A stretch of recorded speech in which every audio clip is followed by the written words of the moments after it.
We've returned to the Carpenters Arms with the artist, multi-instrumentalist and founding member of Blur and the Waeve, Graham Coxon. Thank you very much for being here. Thanks. It's still quite a short list, considering my age. Well, I think it's, you've certainly made an impact. That's right.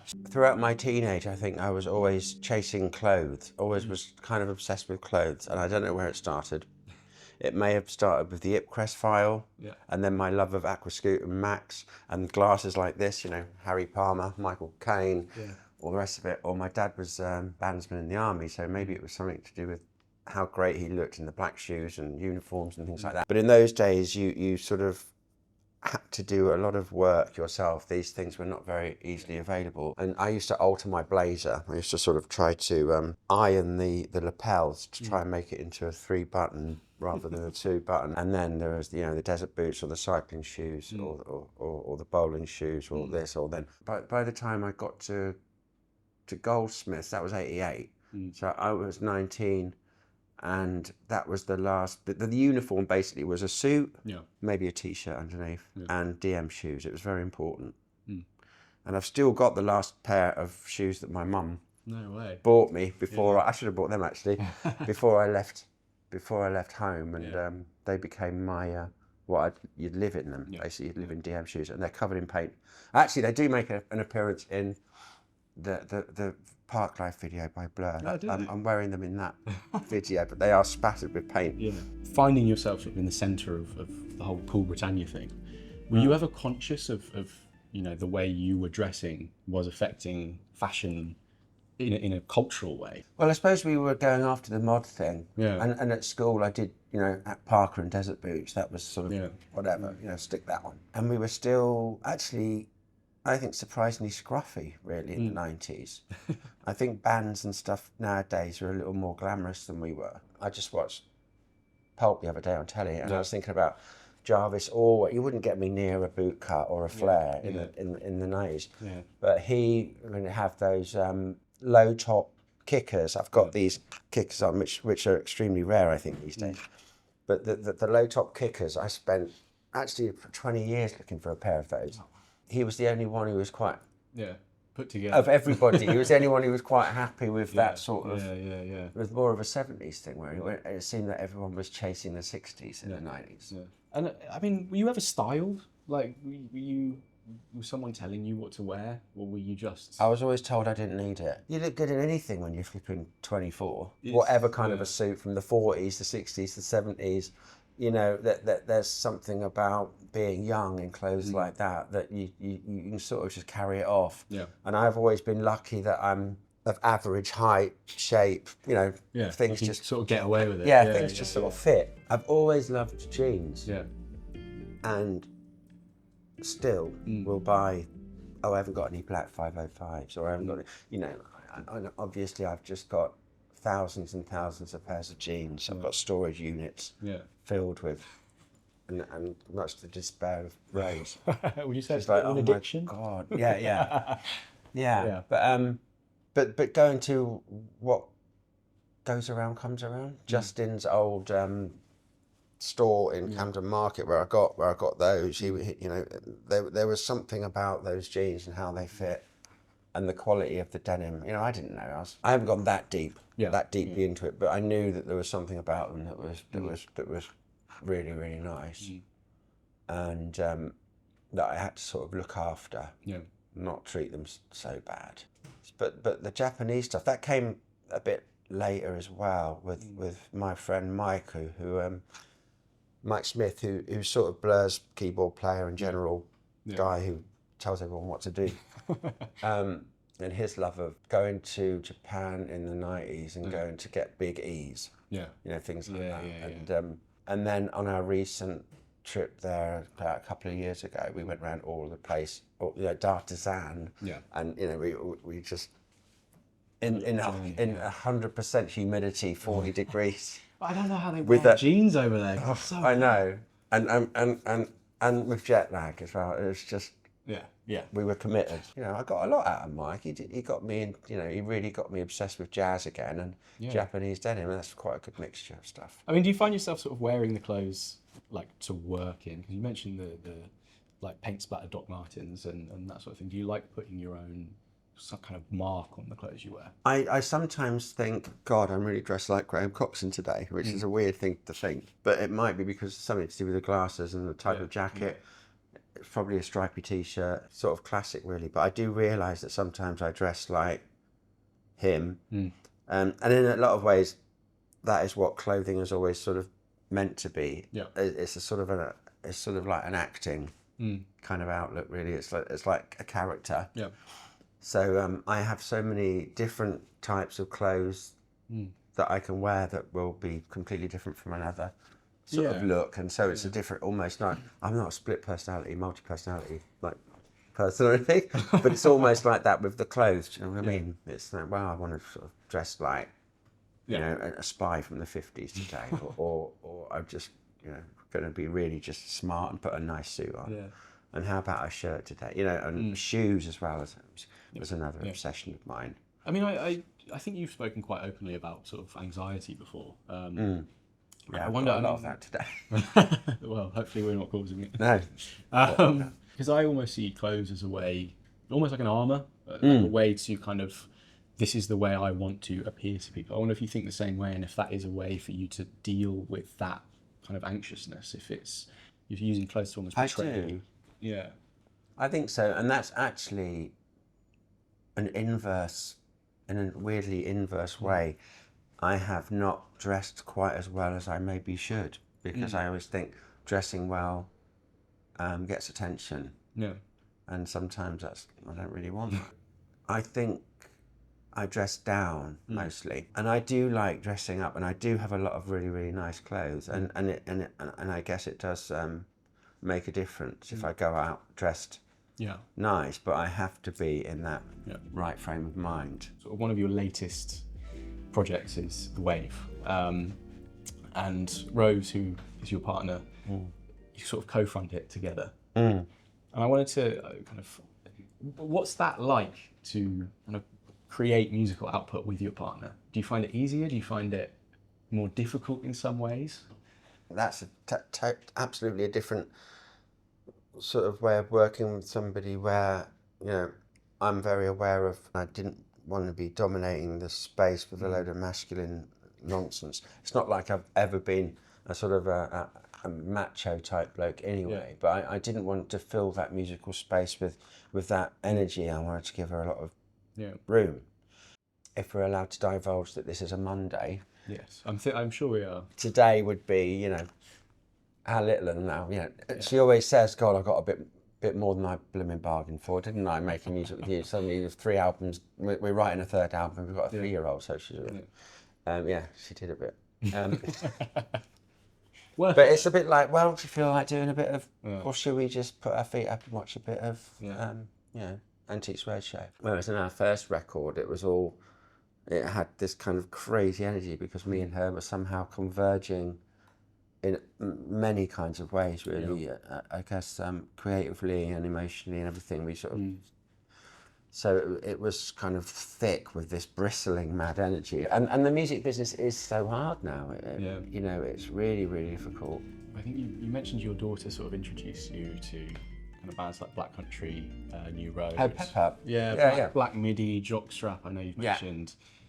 And these are bands that I sort of like, when I first moved to London, these were bands that were big in that scene, at the Windmill, you know, Shackwell, and I love going to see those gigs.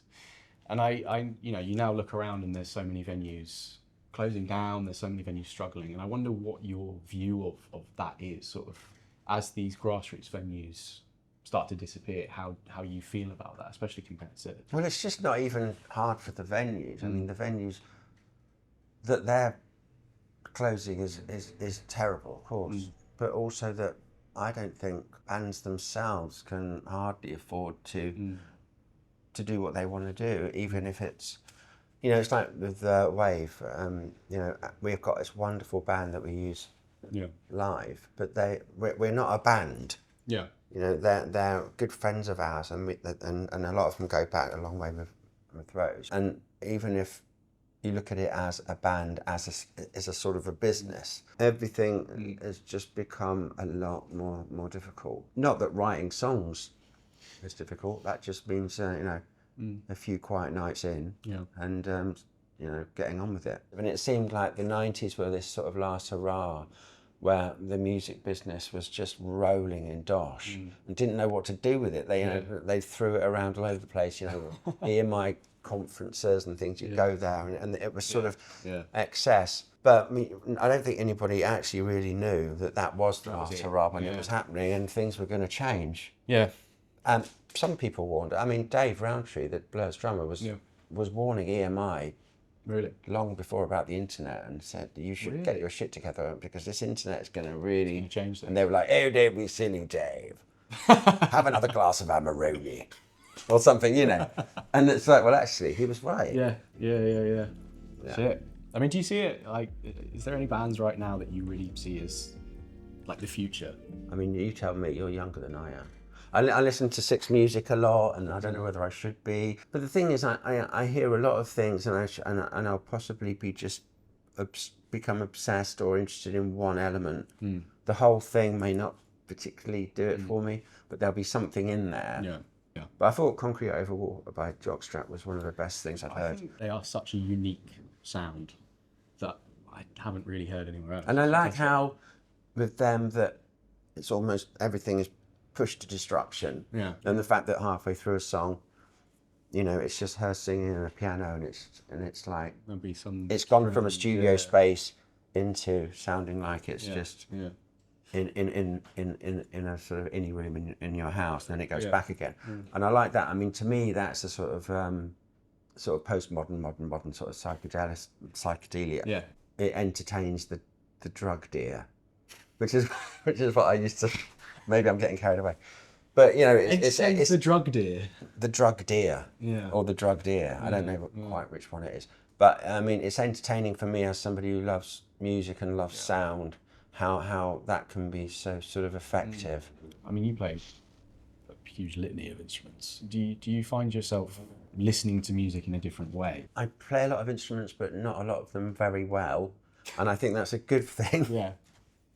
Which is often why, you know, I'll get an acoustic guitar and I'll look up, what's this old funny John Martin tuning, and I'll try that out, and then I don't know where I am. But you find something interesting. So I've never wanted to be. Sometimes I regret not learning my scales or whatever like that, and being a little bit better of a guitar player. But I didn't have time, because really, it wasn't long after I picked a guitar up that I was in a band and I was having to play and go on tour with my rudimentary kind of just relying on pedals and sort of noise and things like that. I mean, I did study up when I got into acoustic guitars and really study up on fingerstyle. I did like 5 hours a day, because I don't know my scales. I don't get locked into just doing boring notes all the time. I like the notes that are sitting just outside of the scale, and the notes that make you go, ugh.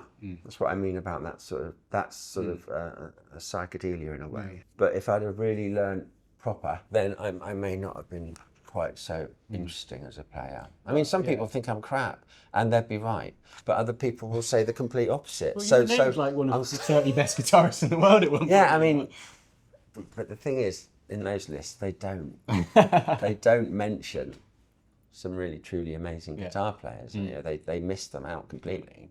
People seem to sort of think more about electric guitar players, you know, but actually Bert Jansch and David Graham, John Ramborn, John Martin to a certain extent. I don't know where that comes from. I think that's a lot to do with my childhood and the 70s maybe, when electric folk, Steel Eye Span and people like that were in the charts. And what really interested me about that, I think, was something to do with the voices and the voices of an English singing person, and I think with voices like Martin Carthy and Maddie Pryor in the 70s and things like that, I was really like, right, I like this voice. And then later on with Bert Jansch, there was a sort of this kind of nasal, unfinished sound to it, and I really liked that. You know, folk music is like the news. You know, you know, if you listen to Bruton Town, it's actually the story or the news of what happened up the road in song form, and You know, obviously it was pre-radio, pre-telly. I hadn't done an awful lot of home recording or anything like that at this point, and when I got asked to do the first End of the Fucking World, so I was a bit like, crikey, what do I do? And I'll get Logic or something, buy a microphone and just learn as I went. And I have just learned as I went. And my sort of approach was, okay, it's 1990, write something that Beck didn't write in 1990. It worked okay, and I managed to do it, but then I'd be working in different eras. It'd be like, well, do something that sounds like Devo. Okay. So then I had to create a song that sounded a little bit like it came from the 70s. And then the Scott Walker, I had to do a particular kind of snare drum sound in this and strings and make it sound a little bit like the mid to late 60s. So I'd be genre hopping about and then trying to make it sound like it came from a space in time, which I think was like the best laugh ever. And also, I mean, that must be not really be me as well. not be me either. Be the singer in that band that I'm sort of creating. And I think that made me improve so much as a vocalist. I approach it all and like it's a paintbrush, really. I wanted to ask, as we were supposed to be talking about fashion, we got a bit sidelined, but what is one piece of styling advice that you live by? I think just classic stuff, really. It's you know, sometimes I go off piste and get a bit unclassic, and then I think, oh my God, what am I wearing? But then I think that's all confusion about my personality as well in the end. Like we were talking about how we are like actors maybe because we're wearing this and we're going to go out into the world dressed this way today. And just trying to, that fine line between being a toddler and dressing too young. Don't be a toddler, don't be too young. Yeah, or too old. Too old. I mean, and now we're lucky because you can sort of dress your age. As usual, it's, you know, suede boots and denim, isn't it? So you've circled back. It's not. You had it right at the start. That's always been. Then you don't look back at decades previous and go, holy fuck, what was I wearing? And you know, dressing like a mod in your 20s, you're never going to look terrible when you look back at it necessarily. But you know. Just keeping it sort of low key and classic, I suppose. Having a good pair of shoes. Good pair of shoes. Yeah. Graham, thanks so much. Pleasure. No, it was lovely. Cheers.